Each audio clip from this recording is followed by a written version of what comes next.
Tira quartos do vídeo aí. Bom, primeiro, obrigado a vocês, né? Vocês já vão conhecer bastante desse material aqui. A ideia é reforçar um pouquinho, fazer um raio-x do Django. Certo? Qual é a ideia? É trabalhar conceitos do Django que ficam obscuros, principalmente para quem está começando.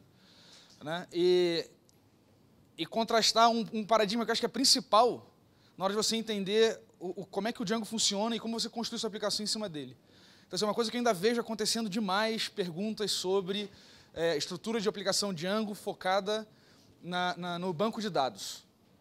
Né? Então, essa é a ideia da palestra. É uma palestra de iniciante, por isso que é a primeira do dia. Então, se tiver alguma coisa mais hardcore que queiram ver, fique à vontade para ir lá. Tem bastante coisa bacana rolando aí.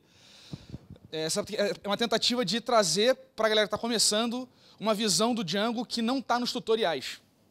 Certo? Porque todo tutorial Django começa com o quê? Começa com fazendo a porra do modelo. Não é isso? E essa é a pior coisa que você pode fazer quando começa a aplicação Django, começar pelo modelo. Quem discordar, tiver outra visão, pode interromper, pode levantar a mão, é um bate-papo aí, a gente tem meia hora para conversar. Então, meu nome é Henrique Bastos, esses são meus contatos. Tem henrique@bastos.net, é meu e-mail, respondo sempre, tem no Twitter e tem meu site. Fica super à vontade aí. E eu organizo o curso Welcome to the Django, que já está aí agora em outubro, faz 3 anos. Né? Super bacana, galera possibilitando, de fato, que possa cada vez melhorar o curso e tal, então é bem legal. E é um curso que, na verdade, não foca... A gente usa Django como temática, mas o foco é o ciclo de desenvolvimento de software. Né? E acho que isso tem a ver com essa palestra, porque a gente conecta na visão do Django para você conseguir desenvolver com agilidade. Né? E com agilidade não é rápido, correndo, fazendo hora extra, nada disso não. É usando métodos ágeis, usando teste e tudo mais. Django. Na hora que você pensa em Django e fala em Django, tem o... Cadê o Bruno? Não está aí, não? O Bruno Rocha? O Bruno Rocha ontem ficou conversando comigo, trollando que a pior coisa que ele acha do Django é o Jabazão, né? Que é um framework web para perfeccionista com prazos. Né? E legal, é quase que uma piada isso aí, né? Porque perfeccionista com prazo nunca entrega nada. Né?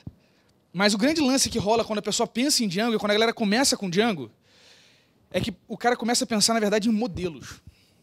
E o cara foca em modelos. Então aí o cara começa a achar, na verdade, quando ele olha para o Django e vê tudo que o Django faz, e todo o tutorial do Django, e os sites que falam de Django, ele entende que Django, na verdade, é o seu banco de dados na web. Só que não é bem assim. Certo? E isso é um problema muito sério, porque isso influencia a visão do cara bottom-up, em vez de top-down. Então ele começa, na verdade, a analisar a aplicação dele, começa a analisar o que ele está desenvolvendo de baixo para cima. Ele fica preocupado com o esquema, fica preocupado com o que acontece no banco de dados, como organizar os modelos, organizar as tabelas e tudo mais. Só que isso não é importante. O importante é o processo todo, é o processamento todo que acontece na web, é toda a parte de HTTP, né? É como a web funciona. Então, eu acho que a web, ela já diz para a gente como é que as coisas funcionam, que é através de request e response. O esquema de request e response já impõe para a gente um ciclo de transformação. A gente recebe uma mensagem do cliente, tem que processar, a partir dessa mensagem, tem que tomar um monte de decisões, e é um monte mesmo, é decisão de se aquele cara é um usuário, se o usuário está com sessão aberta, se ele tem permissão naquela página, se você vai retornar para ele uma coisa de cache, como é que você vai compor a resposta, se você vai armazenar em cache a resposta que você está construindo para ele, se aquela resposta vai utilizar recursos externos, como um banco de dados ou uma outra infraestrutura, se a partir daquela requisição você vai disparar mensagens para outros componentes do seu sistema, e assim você vai ativar uma fila de processamento, ou você vai mandar um e-mail, disparar um e-mail, alguma coisa do gênero. Então, na verdade, o Django é uma caixinha preta que transforma, entende uma mensagem em texto, toma um monte de decisão e retorna uma resposta também em texto. O que isso tem a ver com o banco de dados? Nada.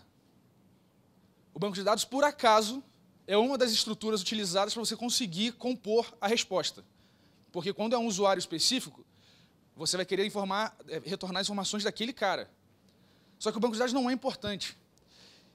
E a pior coisa que acontece é que a galera acaba pegando muito essa parte do banco de dados para mexer naquela visão do D de Django, na verdade é D de Delphi, né?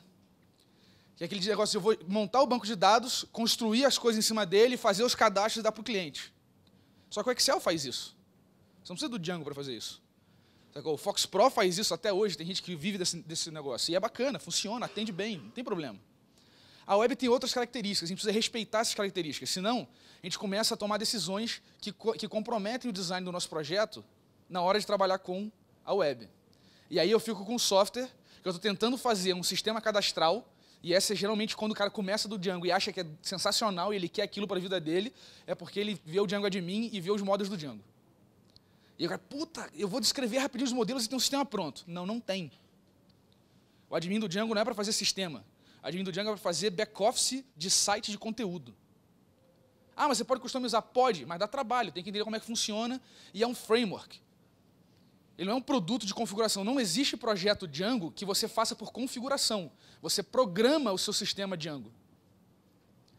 Não dá para programar se você não conhece como é que funciona, quais são os recursos de programação do próprio framework, quais são as apps que já tem disponíveis, quais são as classes disponíveis, onde estão os pacotes, como está organizado o código-fonte.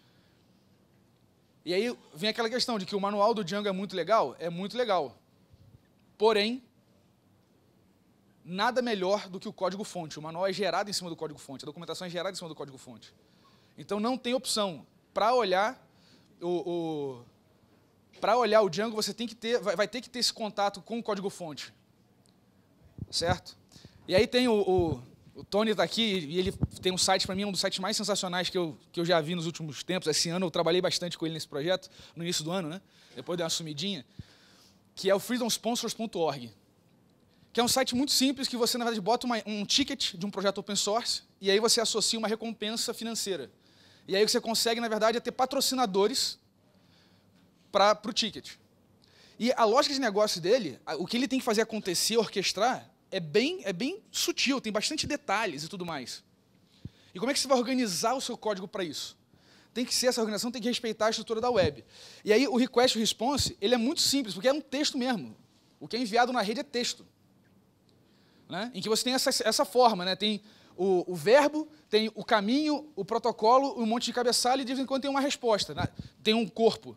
O corpo da mensagem a gente vê mais claramente ou quando está enviando dados, tipo submetendo um formulário, ou fazendo upload de um arquivo, ou quando a gente está recebendo a resposta, que vem o HTML.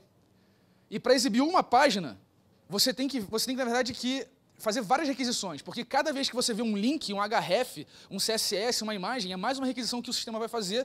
Então, para ver uma página, você faz 10 requisições para poder compor essa página. Então, esse ciclo, o Django funciona exatamente nesse ciclo. É isso que a gente tem que cada vez dominar mais. Não é muito diferente do paradigma de você fazer uma aplicação cliente, uma aplicação desktop. É completamente diferente. Né? Então, o projeto Django ele é bastante simples. Aí começa as grandes metáforas, né? Que é, o projeto Django, eu tenho que usar o comando para iniciar um projeto Django. Não, o projeto Django ele é trivial. Você pode fazer esse comando aí, é bacana utilizar para criar o projeto, mas ele é simplesmente um códigozinho, uma biblioteca Python, um pacote Python. Um diretório com esse underscore, underscore, init, underscore, underscore. É um pacote Python. E ele tem essa estrutura. Tem os settings, que é a configuração do projeto, que é uma coisa que, se você puder manter menor possível e apenas um, ajuda muito, e tem estratégias para isso. Então, para quem está começando, vale a pena pesquisar formas de ter apenas um settings no projeto. Né? Independente se você tem homologação, teste, produção, 30 máquinas, não interessa, mas tem forma de se organizar o código para isso, para ter apenas um settings, e vale a pena. Tem o urls.py, que é o que a gente chama de urlconf, que é um módulo que tem as rotas do seu site. E o que é a rota do site? É isso, é pelo caminho do seu site, pelo caminho da sua URL, você consegue saber qual é a view, né, qual é o código do seu projeto que vai ser executado. E aqui embaixo, o wsgi.py, que é um módulo WSGI, que implementa uma interface de aplicação web do Python, que tem até uma PEP, uma Python Enhancement Proposal, que vale a pena dar uma olhada. E esse cara é o entry point. Né? Se isso aqui fosse Java, esse seria o seu main. Quando você liga o processo do Django, um monte de coisa acontece e para nele ali. Que é ele que vai receber cada pedido, cada requisição e vai retornar cada resposta. Certo? Então, tudo passa nesse cara aí. E aí, tem esse cara do lado de fora, que é o manage.py. Esse manage.py, hoje ele só tem uma função. Ele conecta o Django com seus settings. É basicamente o que ele faz. Porque você tem que inicializar o Django num contexto. Que contexto? Do seu projeto. Então, quem faz isso é o manage.py. E você tem diversos comandos nele que você pode utilizar. Na verdade, essa é uma forma de você criar comandos para a sua aplicação. Cada projeto seu pode ter uma sequência de comandos que o manage.py encontra naturalmente para você poder fazer diversas rotinas, como, por exemplo, carregar dados para o banco, ou fazer algum dump de dados, ou você limpar cache e tudo mais. E aí entra o segundo conceito, que é um pouquinho mais cabuloso, que é uma Django App, uma aplicação do Django. Que o pessoal acaba confundindo muito uma Django App como sendo um componente do sistema. Uma Django App não é necessariamente um componente do sistema, ela é só uma biblioteca Python, como outra qualquer, que tem um módulo chamado models.py. É isso. Por quê? Porque o Django exige que você tenha um models.py para poder carregar essa aplicação quando ele é inicializado. É só isso. Porque como o Django trata os modelos de uma maneira bastante abstrata, ele faz toda uma validação da relação entre os seus modelos. Beleza? Tá tranquilo até aqui? Quem está começando aí, só para eu saber? Tá tranquilo até aí? Tá tranquilo? Beleza. Certo. E aí você pode ter a sua estrutura, onde você vai colocar a sua app, é um problema teu. Cada um tem o Django é flexível em termos de organização de arquivos. Né? Eu gosto de fazer dessa maneira para não espalhar. Eu trato o projeto como uma coisa só, eu não parto da premissa de que eu vou reaproveitar tudo. Tem gente que gosta de fazer o contrário, trata o projeto só como os 4 arquivinhos originais e bota as apps todas disponíveis em outro lugar e aí linka as apps. Né? Fica uma questão mais de gosto, né, de preferência. E toda app ela precisa estar no install de apps, nos settings. Ela tem que estar registrada ali no final. É lendo esse arquivo, é lendo essa configuração que o Django vai identificar vai conseguir carregar a sua app. E ele carrega a sua app exatamente carregando tudo que está no seu models.py. Certo? E aí tem alguns comandos do manage, como o run server, que inicializa um servidor de desenvolvimento. E esse cara é que inicializa um processo Python, que instancia, né, ele inicializa o Django, que consome os seus settings, levanta todas as suas aplicações, valida todos os modelos e fica esperando lá o WSGI, escutando se tem alguma requisição chegando. E aí que entra no fluxo de requisição, que é uma coisa que não se fala muito, mas que é muito importante para você organizar a sua aplicação. A sua aplicação Django, ela é isso aqui. Toda vez que chega um texto lá da requisição, esse texto é parseado, processado, vira um objeto Python de alto nível, para você não ter que ficar cortando string e coisas do gênero. Então ele já organiza isso tudo para você e ele começa um processo para cada etapa, certo? E nessas etapas, ele tem a primeira coisa que ele faz, ele executa os request middlewares. O middleware, ele é uma função global da aplicação, que está lá nos settings, você registra todos eles, todos os middlewares, e esse middleware ele é uma classe que implementa até 4 métodos específicos, tá? Que faz exatamente essas questões. Uma instância de um middleware só pode tranquilamente ter um request middleware, um view middleware, um template response e um response middleware. E o que esses caras fazem? Esses caras são executados toda vez. Toda vez que uma requisição passa pelo request middleware. E qual é a vantagem disso? A vantagem disso é que o seu código do seu projeto não precisa fazer coisas genéricas, como, por exemplo, carregar a sessão do cara, identificar o usuário. O usuário está logado, imagina se em toda view sua você tivesse que identificar esse cara. Perguntar lá no cookie, olhar na sessão e carregar, instanciar o usuário e tudo mais.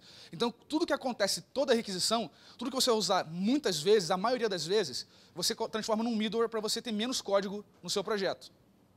Certo? Então, essa é uma forma de você horizontalizar a funcionalidade no seu sistema. Porque todas as requisições acabam passando por aquilo ali.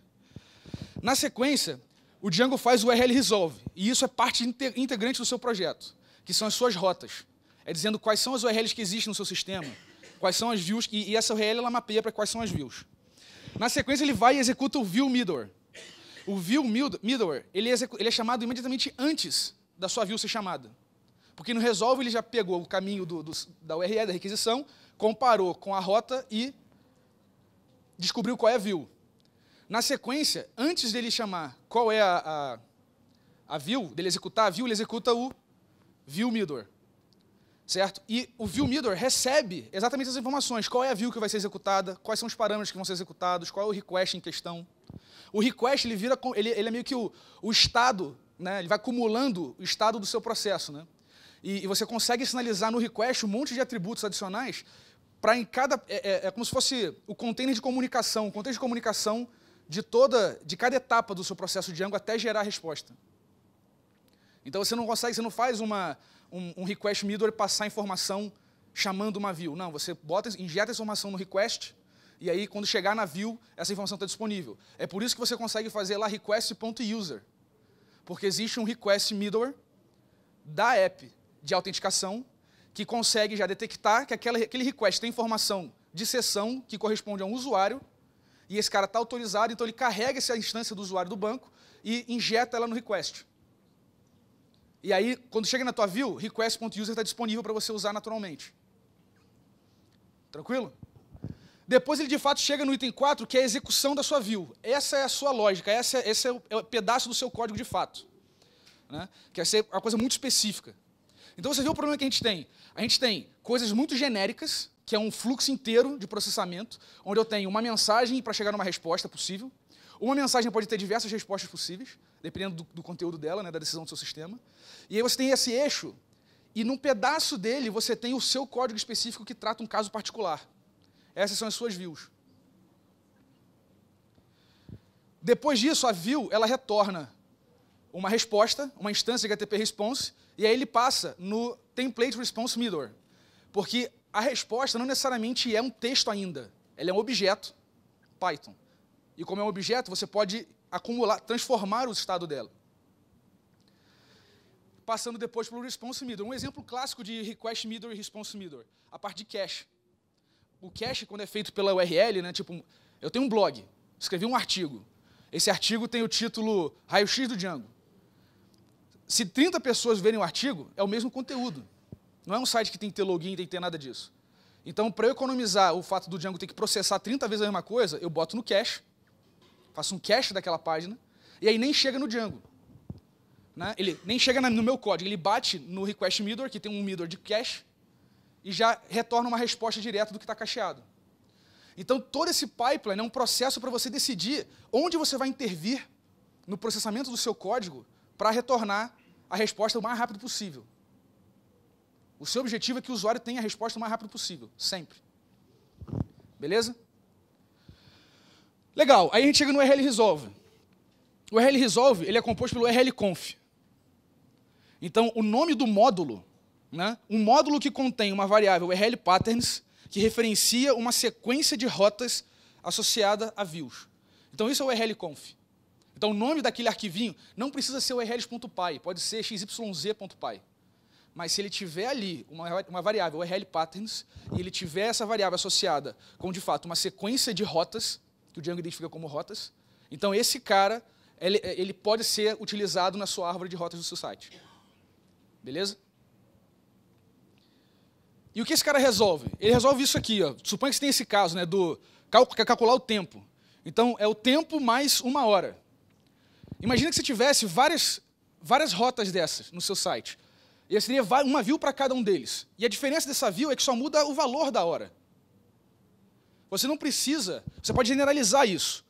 Né? Pode generalizar isso utilizando exatamente as rotas do Django que se baseiam em expressão regular. E dessa forma você tem um padrão, um modelo de rota que vai ser delegado para uma view que vai extrair, olha, vai receber qual é o parâmetro, quantas horas para frente você quer. E aí essa view tem essa lógica, faz a conta e retorna a resposta adequada. Então você vê, você está o tempo inteiro trabalhando, como é que eu respondo diversos casos de uma maneira mais simples possível. Em vez de você ter 50 views, teria uma só, que você estrutura ela para ser reutilizada em várias rotas. E a relação de rota e view não é 1 para 1. Muito pelo contrário. É N para N. Você pode ter N rotas para uma view, uma rota para N views. Como assim? É quando você tem uma view sua, que dependendo do caso ela faz uma delegação. Você pode ter uma view que chama views. Então você pode organizar o seu código, pensa menos em como é que eu configuro o Django e pensa mais em como é que eu estabeleço um fluxo de processamento da minha requisição. Para quem não sabe a expressão regular, tem esses 2 links aí que vale a pena dar uma olhada e parem tudo e comprem o livro do Aurélio, de expressão regular, que é livro de cabeceira de quem programa para a web, tem que ter isso, não tem nem discussão. E como é que o Django trabalha com as rotas? Ele tem os URL Resolvers. Ele tem 2 funçõezinhas, o reverse e o resolve. Certo? No resolve, ele é capaz de pegar um caminho, um path da URL e detectar qual é a view e os parâmetros que vai ser chamado. E no reverse ele faz o contrário. Dado que eu tenho uma view e parâmetros, ele consegue compor qual é a rota. Então, com isso, você não tem desculpa nenhuma para deixar no seu site tudo esparramado lá, escrito as URLs em string, né? Utilize esse recurso para deixar tudo organizadinho, porque se você mudar na tua rota, e sempre vai ter o cara do marketing que vai querer trocar de inscrição para cadastro, manja. E aí você, em vez de ter que trocar no site inteiro, você troca só no seu URL conf e acabou o problema. Tá tudo bonitinho. O que traz para a gente para a view. E a view é a coisa mais incompreendida do universo. Por quê? Porque alguém um dia fez a cagada de associar o termo view com controller. E aí babou.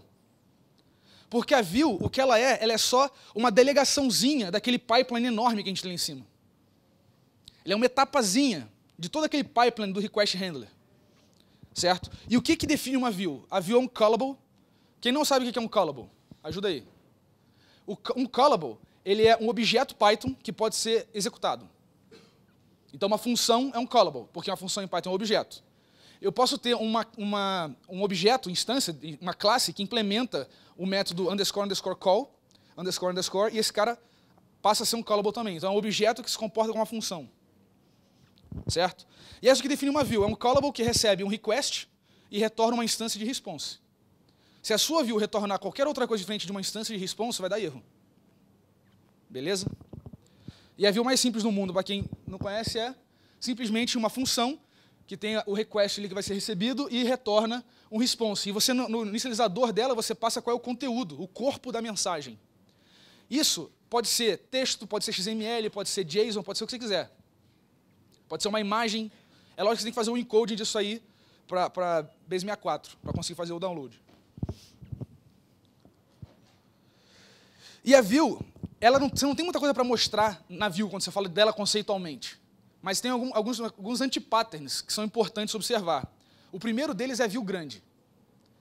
As views elas tendem a crescer, mas ela tem que ser sempre muito pequenininha. Certo, Tony? A gente tem que enxugar ela, fazer o que eu não consigo, um regime frenético. Não é isso? Tem que deixar ela sempre fininha. E um sintoma de que tem coisa errada na sua view, quando você está fazendo conversão de dados na view. Então você pegou lá, request.post, converteu para string, ou converteu para decimal, converteu para inteiro, tirou... Já tem que ver isso aí porque não está bom. A view ela só articula as outras partes do Django. Ela só articula. Ela efetivamente não faz nada. Ela é só a continuação do quê? Daquele fluxo grandão de processamento do request. Mas quem é que faz as transformações de fato? Quem é que faz as coisas? São os outros componentes do Django que a gente utiliza na view. A gente vai chegar lá. Outro antipattern, pilha de decorators. Você vê decoradores é quando você coloca aquele @loginRequired. Já viu isso? Então, o decorators você começa a empilhar. Por quê? Você quer, na verdade, acumular funções naquela view. Então, começou a empilhar decorators, você tem que ver alguma coisa aí, porque você pode reestruturar o seu código para ficar mais fácil. Você está tentando ter muito comportamento num lugar só. Então, às vezes, se um decorator é usado em tudo quanto é canto, esse cara tem um cheiro aí de que poderia virar um middleware. Porque se em todo quanto é canto, você faz um view middleware, e aí em tudo quanto é canto ele é automaticamente executado, só que só tem uma vez referenciado. Então, o tempo inteiro é essa brincadeira de você eliminar a repetição de código, posicionando o código no lugar mais adequado. A outra coisa legal que é o seguinte, uso de funções auxiliares que instanciam o HTTP response. Então, às vezes, você tem assim, uma funçãozinha auxiliar que o que você faz é passa alguns parâmetros para ela, e ela monta um contexto, define um template e retorna um HTTP response. E aí você tira da view a única coisa que é a responsabilidade dela, que é instanciar o HTTP response. Então faz mais sentido você fazer o quê? Processa o conteúdo todo que você vai usar para criar o HTTP response, e na view você junta o HTTP response com esse conteúdo. Isso facilita muito a parte de teste e navegação no código, porque está tudo autocontido na view. Todo o resto é delegado. Né? É como se estivesse meio que isolando a sua lógica de negócio. E nada te impede também de implementar o seu HTTP response, para economizar coisas, tipo, vou montar HTTP response e ele é um JSON. Faz um HTTP response do tipo JSON que já manja do MIME type, que já resolve essas coisas que em todos os arquivos você tem que fazer. Vai fazer download de alguma coisa. Vai fazer download, você vai lá na sua view e você vai meter lá, configurar o HTTP response com os parâmetros, o que sinaliza que a resposta é um download? Tem lá uns cabeçalhos que indicam isso, o nome do arquivo, que é para o browser, em vez de apresentar na tela, guardar no disco. Vai aparecer a caixinha de salvar como, né? Então, ao invés de você ficar toda hora controlando isso, implementa a sua, que vai ocultar essa informação e vai te dar uma interface simplesinha para você ter uma resposta daquele tipo. E mantenha a sua view simples, fininha. E outro problema é contextos de template gigante. Isso tudo? 10 minutos? Tem que dar, né? Então você tem essa parte do contexto gigante. O contexto é o que é usado para o template, vai ver mais na frente. Mas quando você vê contexto gigante, toda hora você tem que pegar uma view e tem que botar 4, 5 parâmetros de um contexto que poderia estar em outro lugar, é que você deveria deslocar esse contexto para um outro cara chamado Context Processor. Vamos chegar lá. E aí vem o form, que é a coisa que eu mais vejo na Django Brasil perguntando sobre form, é como é que eu faço máscara de input. Não faz. O Django não trata disso para você. Isso é um problema de interface. Você vai usar jQuery, vai usar alguma coisa desse tipo, um JavaScript para resolver isso para você. E o lance do form é que ele não foi feito para fazer formulário necessariamente. O barato dele é a estrutura de validação. Então, a arquitetura do form, a gente tem 3 componentes principais. Tem forms, fields e widgets. Né? Os forms são responsáveis pelo pipeline de validação. O que é esse pipeline de validação? Você recebe um post com dados de um formulário, é a instância da classe form que vai processar esse cara, validar esse cara e te dar tipos de alto nível. Porque tudo que vem pela rede é texto. Só que o valor financeiro, o valor em dinheiro, não é texto que você tem que trabalhar com ele, você não tem que ficar convertendo ele. Os fields fazem isso para você. Os fields validam o dado que está no formato correto e converte ele para o tipo Python de alto nível. Então, se vem um inteiro, é no field que vai ser convertido para inteiro. Se é um decimal, é no field que vai ser convertido para decimal. E outra coisa, não é 1 para 1. Você pode ter uma sequência de dados, um conjunto de dados que vem no post, e você pode ter um field só que, na verdade, instancia um objeto complexo. Você não tem essa relação de 1 para 1, necessariamente. E você tem os widgets, que são responsáveis por representar o valor do field no HTML. Então, o widget vai ter uma relação com HTML, de input, de controle e tudo mais. Mas você não precisa se limitar nisso. Ele gera, na verdade, texto. Então, você pode ter um widget que entende que é intimamente ligado ao jQuery ou ao seu JavaScript que você quiser, e ele, na verdade, cospe um input ou uma div ou qualquer coisa com um scriptzinho que vai te dar alguma dinâmica ali em cima. Então, pensa nisso, que é uma forma de você expor um dado do field como texto no template, não necessariamente como um input. Né? Porque se você, por exemplo, vai fazer tudo vai fazer com div, né, de alguma maneira, ou apresentar botões, e faz sentido na sua aplicação não ter necessariamente os controles do input, porque é uma dinâmica mais visual, que vai gerar um Ajax que vai fazer o post, esse post não depende dos inputs. Você vai ter que compor ele, então você pode montar essa estrutura com o seu form. E aí tem um monte de field já pronto no Django, que a gente passa rapidinho, vocês veem depois lá no site, e widgets também. E o bacana do field, o que tem de importante nele, é essa parte de baixo aqui, ó, que tem um método toPython. Esse cara que recebe um texto e faz um monte de processamento, esse é do inteiro, tá vendo? Integer field. Faz um monte de processamento como localização, ele elimina separadores. Então, quando o usuário bota alguma coisa que tem vírgula, tem ponto, ele tira isso para poder converter para uma string. Converter para o inteiro. Então, esse é um método importante. Então, o único lugar que tem conversão de texto para algum dado é no field, do form. Por isso que o form do Django dá para ser usado, inclusive, se você está só montando uma API. Você pode usar ele, não tem problema. Porque ele, na verdade, valida dados, é o que ele tem de bacana. E o widget, ele tem esse método render, que é o importante, que é o método que faz essa transformação. E observa que é interessante que ele não só gera um texto, ele gera um texto seguro. Ele faz escaping de tudo que está sendo gerado, ele não confia no dado que está no banco. Então, se tiver um JavaScript malicioso no seu banco de dados, que alguém botou no comentário que você não verificou, ele não vai passar, ele vai fazer o escaping lá na hora de botar no template, porque o widget cuida disso para você. Então, ou seja, você bota em um lugar só como é que ele faz a transformação segura para expor o seu dado para o mundo. E o form tem 2 tipos, tem 2 estados, né? Tem bounded form e unbounded form. O bounded form ele tem associação com dados, né? E o unbounded form ele não tem. Então, como é que eu sei que é um de um jeito ou de outro? Ó?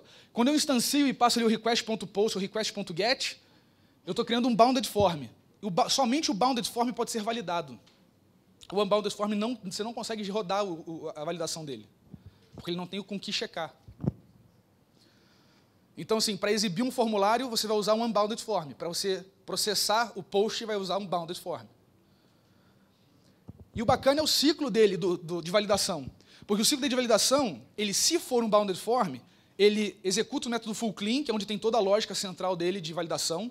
E aí, para cada field do formulário, ele chama o clean, que é o método clean do field, que faz a sanitização, valida se não pode ser vazio, se é requerido, etc, etc. Executa validators, que são funçõezinhas de validação que você pode adicionar facilmente, você tem que implementar um novo field, né? E ele verifica se no form você implementou um método clean underscore o nome do campo. E aí ele executa isso também, para cada um deles. E no final de tudo, ele executa um método do form, chamado clean do form, e nesse momento, todos os campos já foram validados e todos os fields já foram processados. Então, você pode fazer lógicas que dependem de um field e de outro, né? Você tem 2 campos opcionais, mas um deles tem que ser oferecido, por exemplo. Você faz esse clean do form. E o bacana é que nesse processo inteiro, ele usa o esquema de exceções, né? Fica buscando aquilo, e ele pega para cada campo, ele registra o cara ou num dicionário de erros, ou num dicionário chamado clean data, que são dados limpos. Um dado campo, ele não está nos dois, está em um ou em outro. Certo? Então, essa é a forma de você saber o que rolou lá no seu form. E a partir disso, se eu tenho todo mundo validado bonitinho, eu posso usar esse dicionário para instanciar um modelo, por exemplo, e salvar os dados, né? Então fica bem facinho de trabalhar. E você, novamente, não tem uma relação de 1 para 1 com o form. Você pode ter um form super complexo que, na hora de salvar você, na verdade, está persistindo 3, 4 modelos. Então, aí, como é que você faz? Você pode fazer isso na view, ou você pode implementar isso de alguma outra maneira, criando uma classe de serviço ou criando um método save no seu form.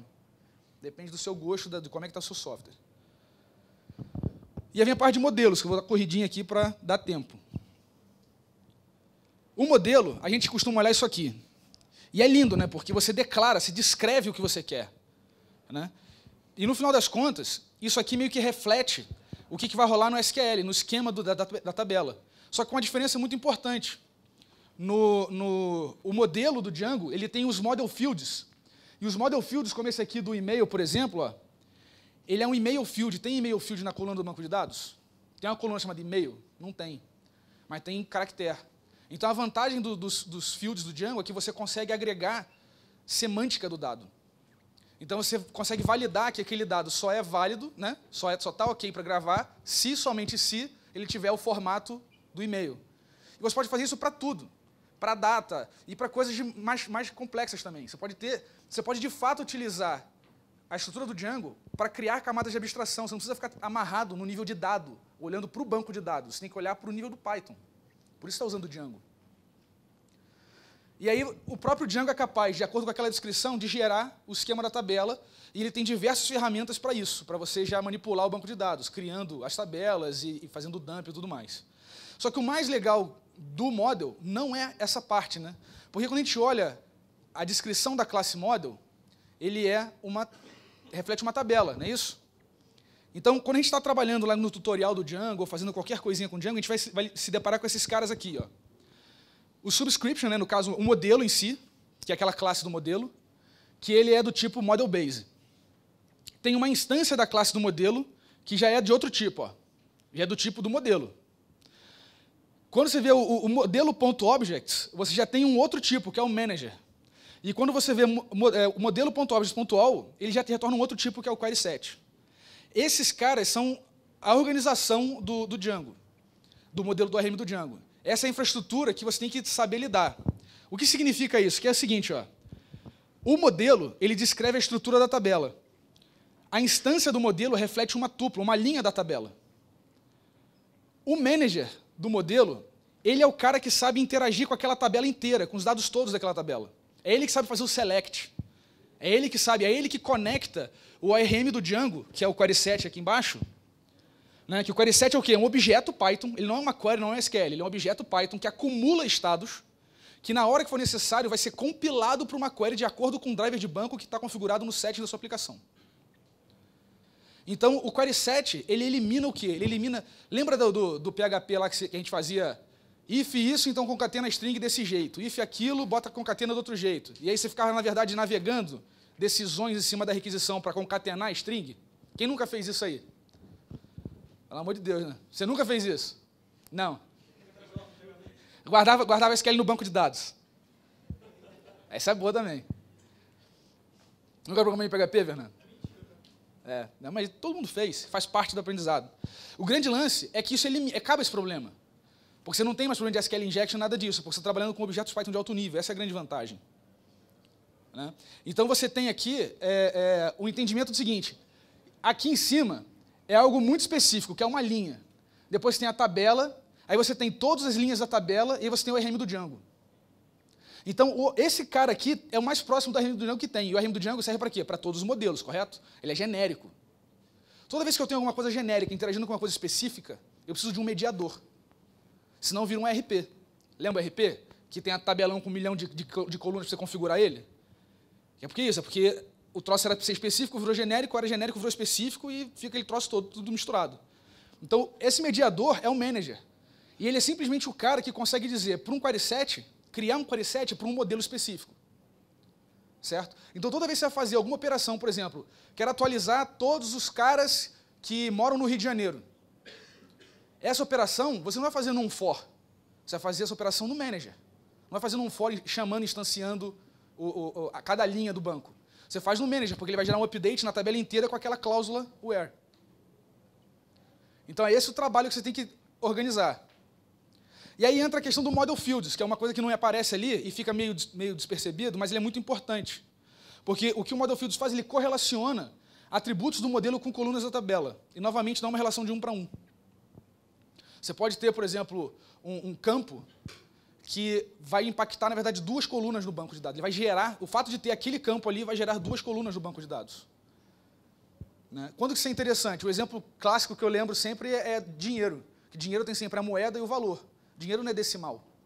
Né? Você poderia ter uma instância, um objeto Python dinheiro, que é uma instância como você tem datetime, e você poderia ter um money field, e esse money field, na verdade, ele entende exatamente o dinheiro, né, o money, que é o objeto Python, e ele consegue criar 2 colunas no banco, uma para a moeda e uma para o valor decimal, de acordo com a configuração do dinheiro, que são 2 casas decimais.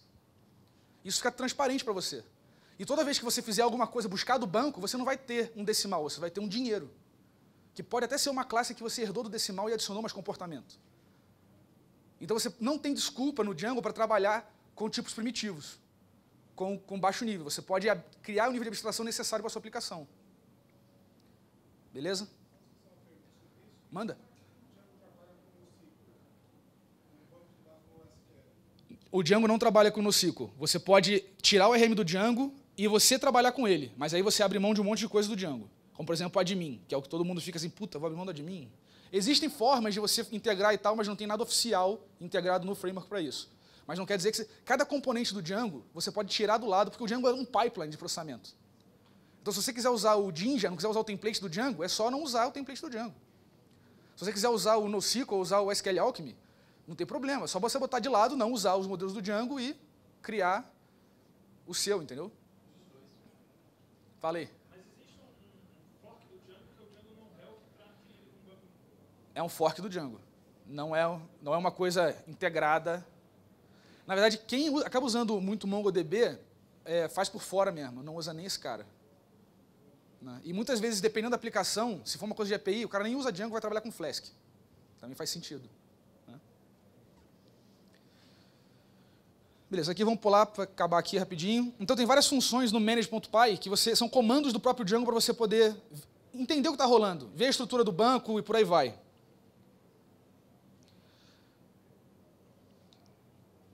E aí, tendo em vista essa parte toda, a gente tem diversas coisas que dá para fazer de entendimento no RM, que eu estou instanciando o modelo, eu estou instanciando ele em memória, ele só é salvo quando eu chamo save. Né? E ele não faz validação por definição, você que tem que usar a validação, você tem que explicitamente chamar o full clean do modelo. Né? E aí é bacana, porque depois que ele salva, é o fato de ter um ID ou não que decide se o RM vai gerar um insert ou um update. No segundo aqui, ele já faz um update porque já tem o ID disponível lá. Como é que está de tempo aí? 5 minutos? Então, passar rapidão isso aqui. Então, a gente tem a parte do manager. O manager tem diversas coisas para ajudar. Quando você tem que pegar um cara especificamente, você tem um método get, que já te ajuda nisso aí. Ele dá um erro, ele joga uma exceção, se tiver nenhum ou mais de um. Então, você não precisa fazer, se existe no banco, então traz o cara. Você já manda, me dá o cara. E confia no processo dele, para ele já tratar se você tiver mais de um, se for um bigo, né, por exemplo. E a parte de filtro, que você tem o encadeamento, que é muito bacana no Django, que é você utilizar o filtro e você tem aquela forma ali, que é o name e o lookup, né? É o atributo, underscore, underscore e o lookup. Então, você tem todo o padrão que você tem disponível no SQL, você consegue fazer no framework, no próprio query set. E esse cara, ele gera e retorna um query set para você, que permite você fazer um encadeamento, né? O query set ele vai a todo tempo acumulando o estado. Então, eu fiz um primeiro select asterisco, depois eu botei uma cláusula where, depois eu coloquei um order by, ele está sempre me gerando um novo atributo, né, um novo elemento, um novo objeto, acumulando todo aquele estado. Então, isso é legal porque você pode ter, no nosso pipeline, quando chega na view, eu valido todo o fluxo, toda a lógica, verifico tudo que está na requisição e valido a lógica inteira para conseguir tomar decisão de como vai ser a montagem da minha query. E depois disso, somente quando eu precisar usar ela, e geralmente isso acaba caindo no template, é que ele vai fazer a query no banco. Mas é transparente para a gente não sabe quando ele vai fazer a query, é só quando você usa o conteúdo do query set. Certo? E aí tem várias outras facilidades, como a parte do limit, né, que usa o protocolo de slicing do Python.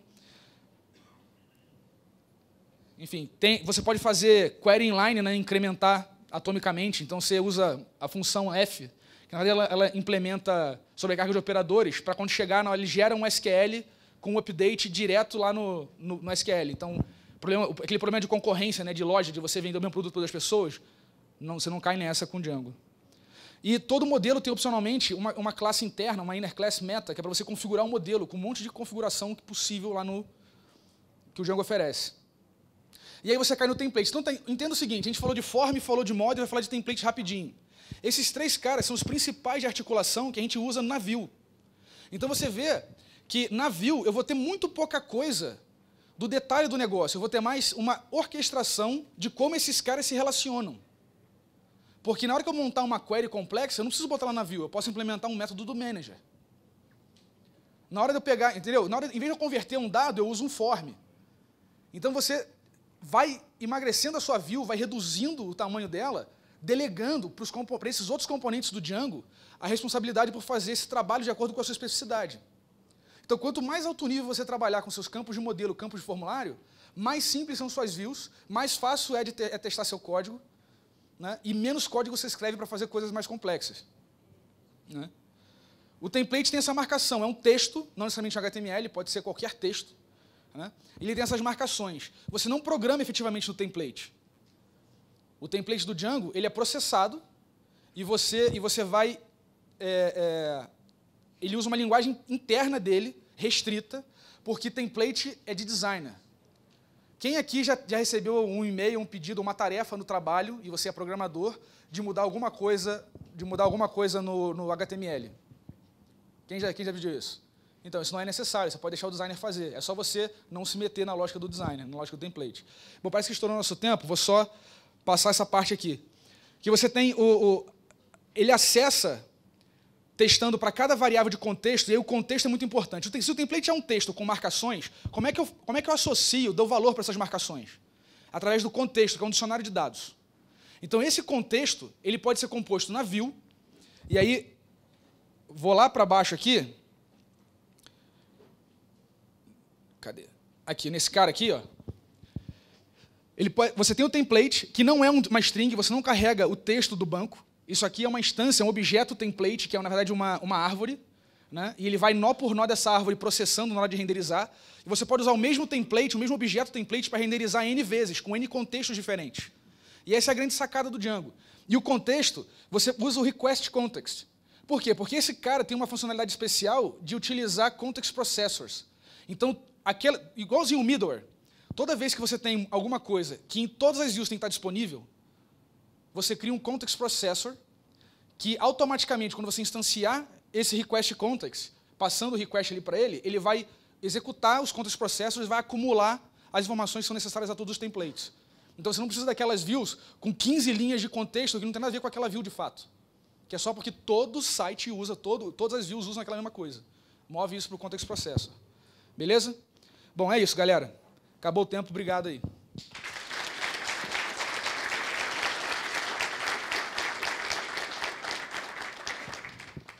Alguém fazer uma pergunta?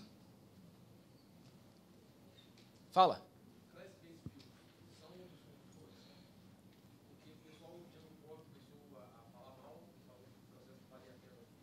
Então, a class, por isso que eu gosto daquela definição de view, é um callable Python. Eu posso ter uma classe que a instância dela vai ser um callable Python. Class-based views é legal? Depende. Eu sempre assim, faço um exercício, a menos que tenha uma coisa assim, cara, de cara eu vou usar aquela generic view. Aí beleza, pega, usa, acabou, que você já está acostumado com isso. Mas se você está começando, eu recomendo sempre function-based view, e depois você tenta refatorar para um class-based view, porque é mais cabuloso, entendeu? Mixin é um problema. Eu estava conversando com a galera do Plone ontem, e eles já passaram por isso. E a gente do Django está indo pelo mesmo caminho, sacou? Então, assim, tem que ver isso aí, porque ficar usando mixin para tudo quanto é lado, a sua estrutura de objetos parece um zíper, né? Que se faltar um dente, não fecha a calça, sacou? Então, dá esse tipo de problema. E eu acho isso muito complicado para dar manutenção. Meu foco é sempre no que é mais barato da manutenção.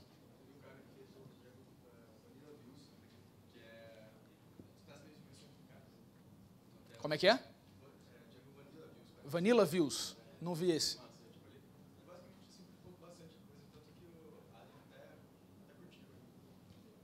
Maneiro.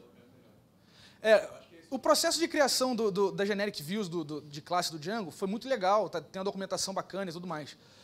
Mas no final ficou um troço que só quem é core developer entende, sacou?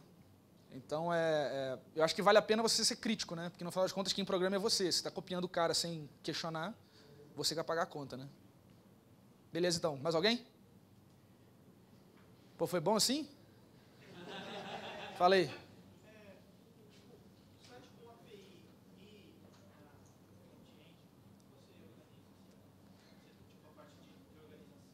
Na verdade, quando rola isso, eu assisto a palestra do Fernando. Porque aí tem todos os macetes lá, mas tem basicamente duas aplicações. É o Django RESTful, né? O TSPy. Então, não perde a palestra dele, não. Mas é mais uma coisa, é mais uma app que usa algumas convenções seguindo que... Eu gosto muito do TSPy porque ele é muito simples. Só que é só para coisas que são muito simples. Né? Você vai fazer coisas mais cabulosas, aí eu já acho que já tem outras opções melhores. Né? Mas o TSPy tipo, é instantâneo. Se você quer só exportar os seus modelos, deixar tudo transparente, putz, não tem trabalho nenhum. Você instala a app, bota lá o arquivinho de recurso e acabou o problema. Né? Mas tem exatamente esse trade-off de o que você quer fazer. Mas é normal no código, mais uma app, não precisa criar outro projeto Django, está tudo normal ali. Por quê? Porque o que define o que vai ser executado são as rotas. Então tem uma rota de API que vai chegar no código da API, não tem problema, está tudo no mesmo projeto.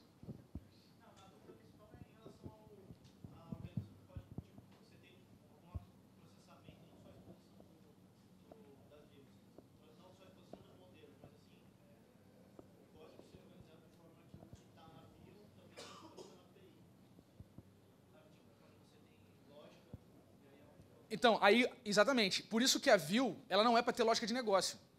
A view, ela só... Eu penso na view como um pedacinho do pipeline de processamento de request, entendeu? Porque aí, tudo que for lógica de negócio, eu estou trabalhando com os managers, então, assim, as minhas queries que filtram as publicações válidas, está tudo lá no manager, então é transparente para mim, né? E você consegue utilizar aquela mesma função, aquela mesma coisa na sua parte de API. O problema é quando está na view, aí você tem que copiar o código e botar lá, aí lambuzou.